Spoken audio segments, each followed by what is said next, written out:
So now we're going to go back to the coin toss example with the framing of expected value.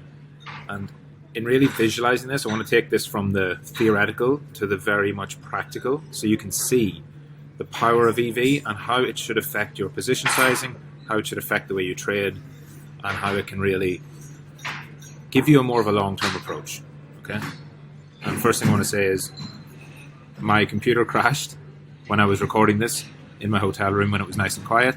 Unfortunately, I'm in the airport lounge at the moment. It's a little bit loud in the background, so apologies if the sound quality is shit, but I want to make sure I get this video recorded.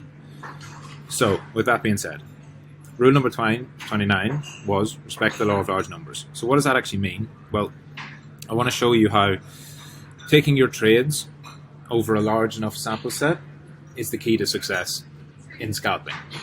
So this is a bit of a paradox for some people, because scalping is inherently a short-term endeavor and people tend to focus very much on the here and now when they're scalping. But the most important thing to remember is you have to have a long-term approach to your portfolio growth. Yes, you want to trade on a low time frame. You want to trade in 10 minutes, 20 minutes, an hour, a couple hours, and catch that short-term volatility. But more than anything, you need to remember that growing your portfolio over time through compounding is how you will really make gains. So, coin toss example that was on the previous a couple of slides ago, and the formula that we had from the last slide have been put together, and I've combined them into this example. So we know, just to recap, the expected value of any trade is the probability of winning times the reward minus the probability of losing times the risk. So in this example, we had the 60% likelihood of heads on the coin, and the risk reward was 1 to 1. So you risk $1, you win $1, or you lose that dollar. Yeah. So 60% in decimal is 0.6. So the probability of winning 0.6 times 1 minus the probability of losing 0.4 times the risk, which is also 1, and that gives us 0.2. Okay, 0.6 minus 0.4 equals 0.2. And that gives your expected value at 0.2, or if you want to express it in dollar terms, it gives it in 20 cents.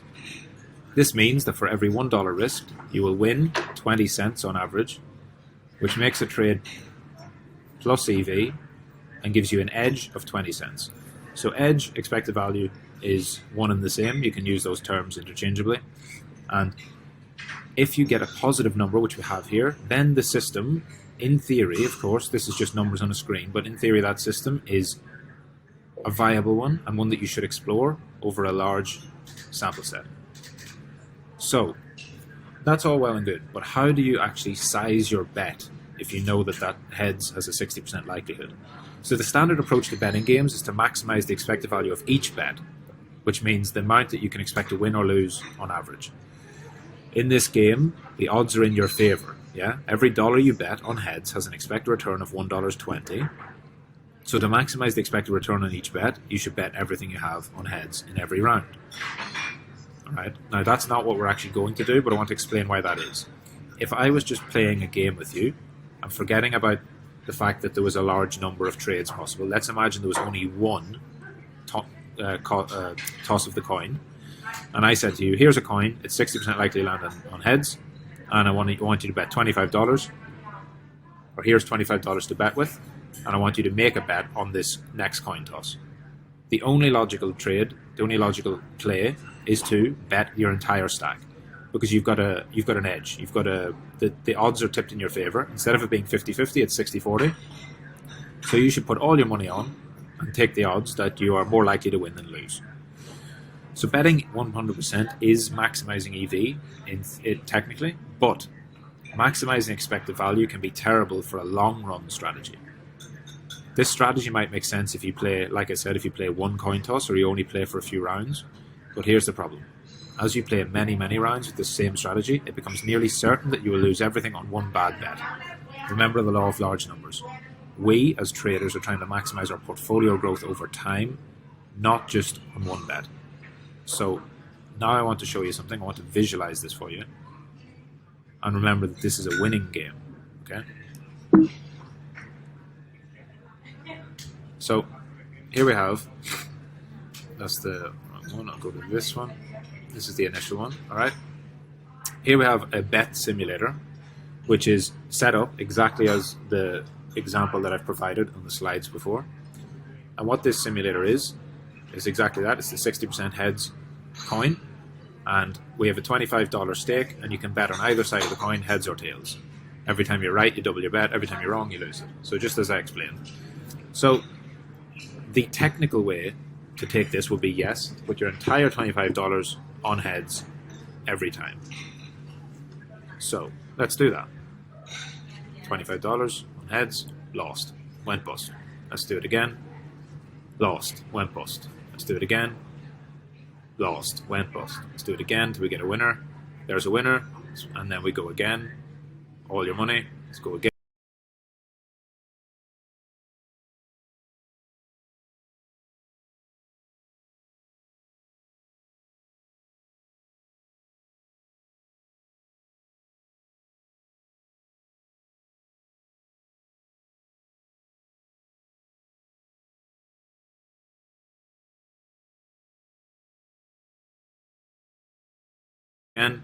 All your money. Let's go again. All your money, and you're bust. So you can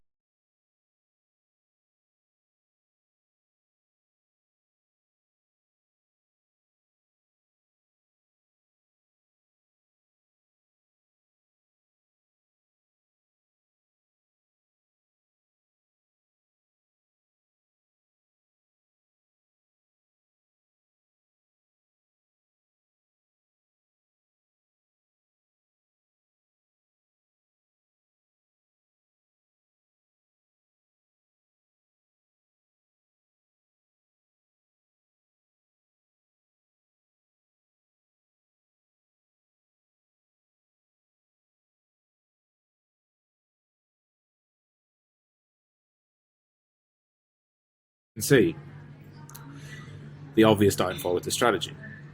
So if you're being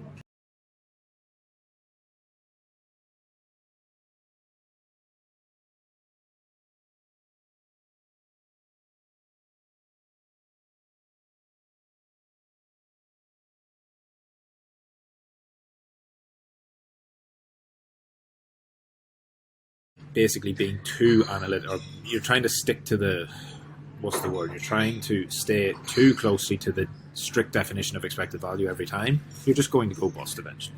So we know that the strategy is not to bet your entire stack every time. So what do we do? Well, we could bet our entire stack, and then we win, and then we could keep betting 25. So keep a fixed stake. So there we go. You can see.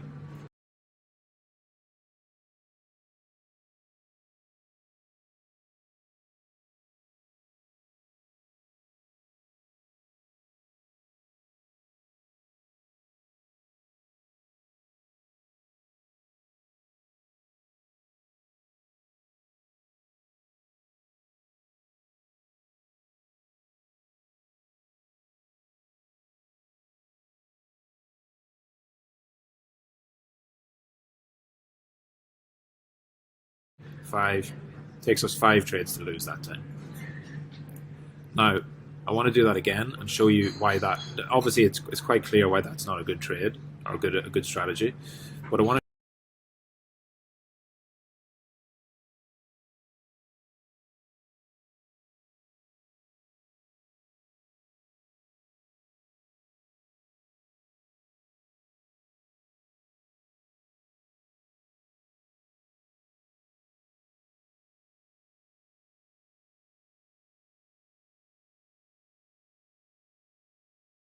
show you how it is detrimental. Okay, so let's do it again until we get a winner. I want to show you when we get a few winners. So there's one winner. Okay, so the first winner we bet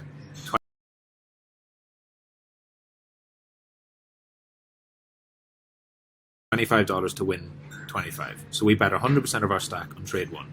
Now on trade 2, what are we doing? We're still betting 25, so we're betting half our stack. So we've gone from 100% stake to 50% stake. Then it wins.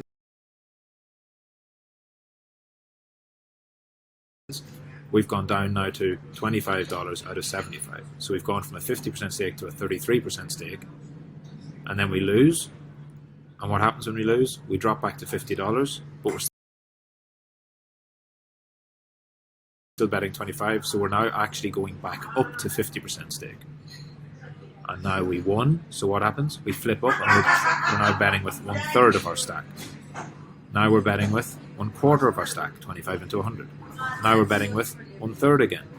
Now we're betting with half. Now we're betting with 1/3. Now we're betting with half, 1/3, 1/4, 1/5, 1/4, 1/3, 1/4, 1/5, 1/6, 1/7, 1/8, 1/9, and 10% of our stack. So as you go up, you're actually betting, and I'll just keep doing this until it starts a bit of a losing streak. You're actually, as your portfolio increases, you're still betting the $25, but you're actually, percentage-wise, reducing your size each trade, okay? And let's see if we can get eventually down to, well, this one's ended up being a winning one, which is still a good example anyway. So we played it on for 50 spins, which is here.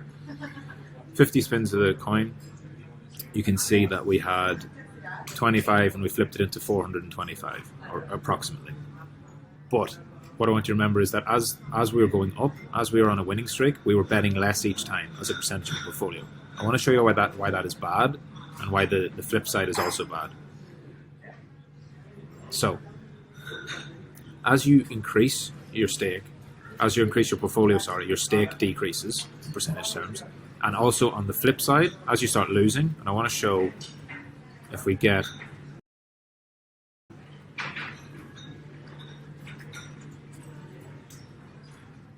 can we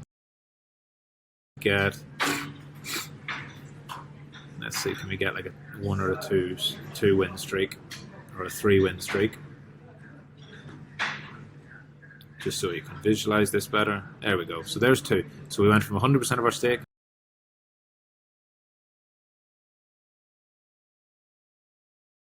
second trade, we bet half our stake. Then we bet 1/3 of our stake, and it lost. And now we're betting half. And now look, we're back down to 25. What are you doing? We're betting 100% again. Now we're bouncing back up. Now we're betting half. Now we're betting 1/3. Now we're betting 1/4. Now we're betting 1/3, a half, 1/3, a half, 1/3, a half. And this mightn't go down for me in time. I wanted to go down the bus, but that's not going to do this time. But the main point is that as we were dropping down and losing money, essentially, our stake was actually increasing. So that by the time we got to here, even though this trade happened to win, we were betting 100% of our stack on it. So, in essence, if you just pick a fixed stake in dollar terms, it'll mean that on the way up, you're not maximizing your portfolio growth because you're betting less each time. And on the way down, you're actually betting more of your portfolio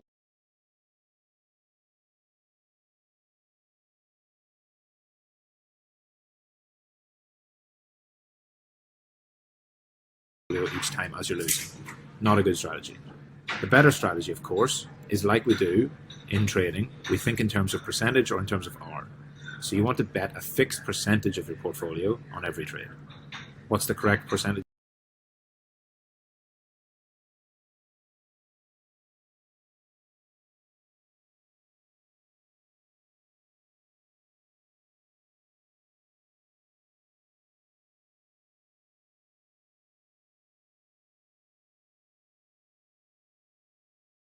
Your portfolio to bet?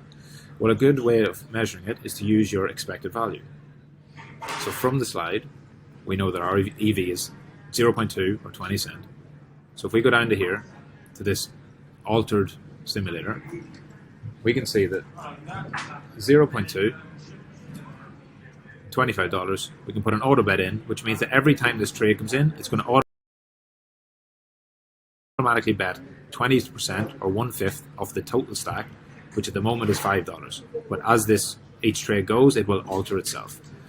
Now you can see that on 50 trades, if you remember, on 50 trades on the last simulator, we got to 425. Now, let's see how we get with 50 trades.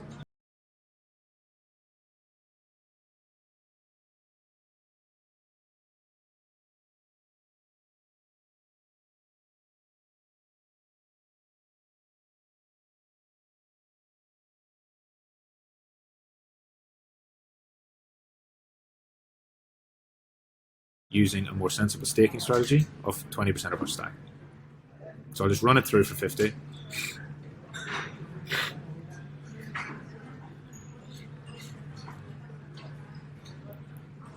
Alright, so that one actually ended up being lower, but that's what will happen when you're running over smaller sample sets. The real magic of these strategies is to do them over 100, 200 trades, whatever. But what you can see is, if you remember the previous simulation, we went bust. How many times did I have to go bust before I actually got a streak? I went bust probably 4 or 5 times, 6 times before I got that streak, which took us to 400. This one, we never even went bust. That was the first try. You saw it. I haven't altered anything. First try, we were winning, and we ended up in positive. And if you continue doing it, you'll notice that it's extremely hard to go bust, and a lot more times than not, like we've just got here, a lot more times than not, the law of large numbers starts to kick in, and you end up with 779 over the 50 trades on that time. The main thing is, with expected value and with position sizing and probabilities, it's about not blowing up. Again, let's do 50. You see how hard it is for us to actually blow up when we sensibly stake? I could run this multiple times, and even look, when we get close, we still don't blow up. Even that, it looked like it should have went to 0, but even still at 50 we didn't go bust. Do it one more time. I'll do it 2 more times just to visualize. And the biggest thing that you should understand with this is that when you trade with this EV in mind, you can withstand these peaks and troughs. Now that might look as if, and you might be watching this saying, well, it's okay, but you're not making much money. But 50 trades is nothing. It should really be a minimum of 100, more likely 200, 500 or 1,000 to really get that, to benefit from the law of large numbers. And I'm going to continue on with this one to 100 and then 200 to let you see how powerful it is to let your trade system play out over a large sample set. So you can see that you get some insane parabolic runs, because all it needs, let's get to 100, all it needs is a win streak of 5 or 10 in the middle, which happens quite often. There you go, there's 100. Look at this. Do you see now? That should hopefully very clearly hammer home to you the importance of having a long-term approach with your staking strategy. Remember the peaks and troughs we just had? This was them. That was them. That was where we were chopping along thinking our system is, it's okay, I've got from 25 up to 112. Then it goes parabolic. To show you that that's not just a lucky outcome or whatever. Let's do 200 this time. First of all, the big thing to remember is I haven't went bust once, and it's very, very hard to go bust. You often hear people say about in markets you just need to survive to thrive. This is the perfect example of it. Look, it looks choppy, it looks terrible. If you survive long enough, you will make it. If you have a solid strategy, the odds in your favor, you will make it. Okay, I'm going to take this one to 200, maybe to 500 if I can be bothered clicking that long. And you look at the power of a long-term approach. You see, even though you take some big drawdowns, it can bounce back just as quickly because you're focusing on the long term. Now this is starting to look like a shitcoin chart. It's actually quite funny, but I'm going to go all the way to 500 as I said I would. To show you that if you focus on the process, not the outcome, there you go. And it only takes one of those streaks to absolutely skyrocket your net worth. Remember we started with $25?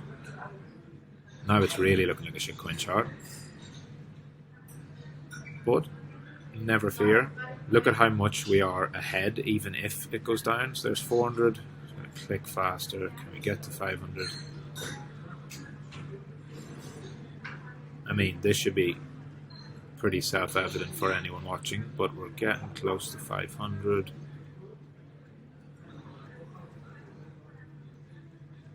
And this will be your equity curve. This is what it will look like if you focus on the probability. There's 500. We've took $25 into 34,488.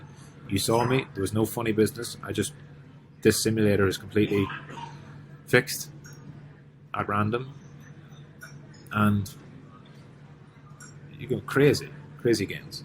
So I hope that hammers home the importance of maximizing EV.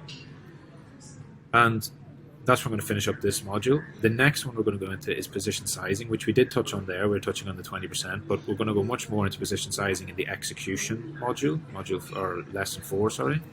But for now, that's statistics and probability covered. I hope you understand it. I hope you've enjoyed it. I hope this visual has really changed your approach to how you're going to trade as a scalper. And of course, as always, any questions, let me know in the chat.